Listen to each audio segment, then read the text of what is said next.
వెంట్రుక రాసి city life తో మసి నగరవాసంలో కేశాలకెన్ని కష్టాలో.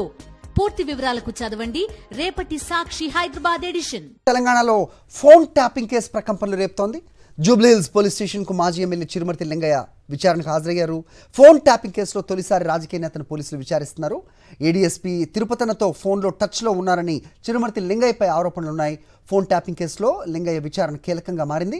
మునుగోడు ఉప ఎన్నికల టార్గెట్గా ఫోన్ ట్యాపింగ్ చేశారని ప్రధానంగా చిరుమర్తి లింగయ్యపై ఆరోపణలున్నాయి. ఇదే అంశంపై అప్డేట్స్ మా కరెస్పాండెంట్ వాసుని అడిగి తెలుసుకుందాం. వాసు, చెప్పండి, నేనేమన్నా ఐజీనా డీజీనా అని బదిలిచ్చినట్టుగా కూడా తెలుస్తోంది లింగయ్య విచారణలో. ఏం జరుగుతుంది, అప్డేట్ ఏంటి?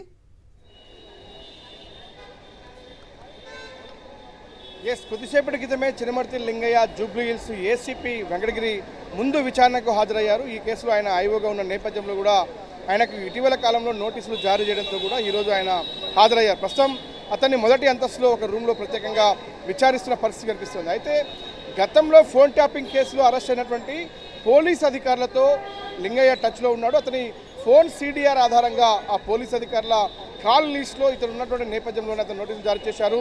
మునుగోడు ఎన్నికలు కావచ్చు, ఆ తర్వాత జరిగినటువంటి అసెంబ్లీ ఎన్నికలు కావచ్చు, ఎన్నికల నేపథ్యంలో కూడా ఫోన్ ట్యాపింగ్ కేసులో ఉన్నటువంటి ఇద్దరు పోలీస్ అధికారులతో కూడా ఇతడు సన్నిహితంగా ఉన్నాడు. అనేక సార్లు ఫోన్లో మాట్లాడిన అంశాలకు సంబంధించి నోటీసులు జారీ చేశారు. అంటే ఏ సమయంలో మాట్లాడాల్సి వచ్చింది, ఎందుకు మాట్లాడాల్సి వచ్చింది, ఫోన్ ట్యాపింగ్ కేసుతో ఇతనికి ఏంటి సంబంధం, ప్రధానంగా కూడా మరో కాంగ్రెస్ పార్టీ నేత ఒక ఎమ్మెల్యే అభ్యర్థి అయినటువంటి వ్యక్తితో ఉన్నటువంటి ఇద్దరి సన్నిహితుల ఫోన్లు ట్యాపింగ్ చేపించాడన్నటువంటి ఆరోపణల నేపథ్యం కనిపిస్తూ ఉంది. అంటే ఎయిర్టెల్ సర్వీస్ ప్రొవైడర్ నుంచి వచ్చినటువంటి ఆ సమాచారం మేరకే ప్రస్తుతం లింగయ్యకి నోటీసులు జారీ చేసినట్టుగా పోలీసులు అయితే ధృవీకరిస్తూ ఉన్నారు. మొత్తం మీద ఇంకా నలుగురు ఎమ్మెల్యేలకు సంబంధించి, నల్గొండ జిల్లా సంబంధించి మరొక ఎమ్మెల్యే కూడా నోటీసులు అందాయి. మహబూబ్ నగర్ సంబంధించి మరో ఇద్దరు ఎమ్మెల్యేలకు కూడా నోటీసులు అందాయి. వాళ్ళు కూడా ఈ రోజు లేదా రేపు విచారణకు హాజరయ్యే అవకాశం కనిపిస్తుంది. ఇక వరంగల్ జిల్లాకు సంబంధించి ఒక కీలక బీఆర్ఎస్ నేతకు కూడా నోటీసులు ఇచ్చే అవకాశాలు కనిపిస్తూ ఉన్నాయి.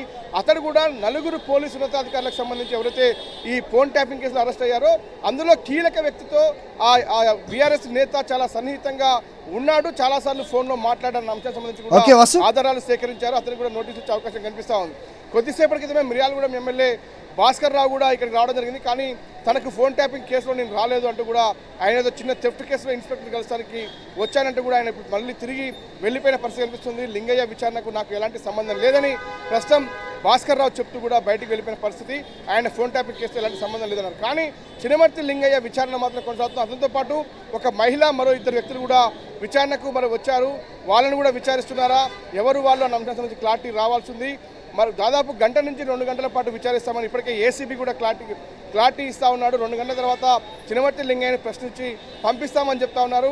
కానీ ఇప్పటికే దాదాపుగా గంట పూర్తవుతోంది, విచారణ కొనసాగుతుంది. చిరుమర్తి లింగయ్యను ఆ ఫోన్ ట్యాపింగ్ కేసులో అరెస్ట్ అయిన పోలీస్ అధికారులతో ఉన్నటువంటి సంబంధాలు ఏంటి అన్న అంశానికి సంబంధించి ప్రధానంగా ఆ కాల్ లిస్టు ఆధారాలు ముందుంచి కూడా సమాచారంతో మరి బయటకు వచ్చి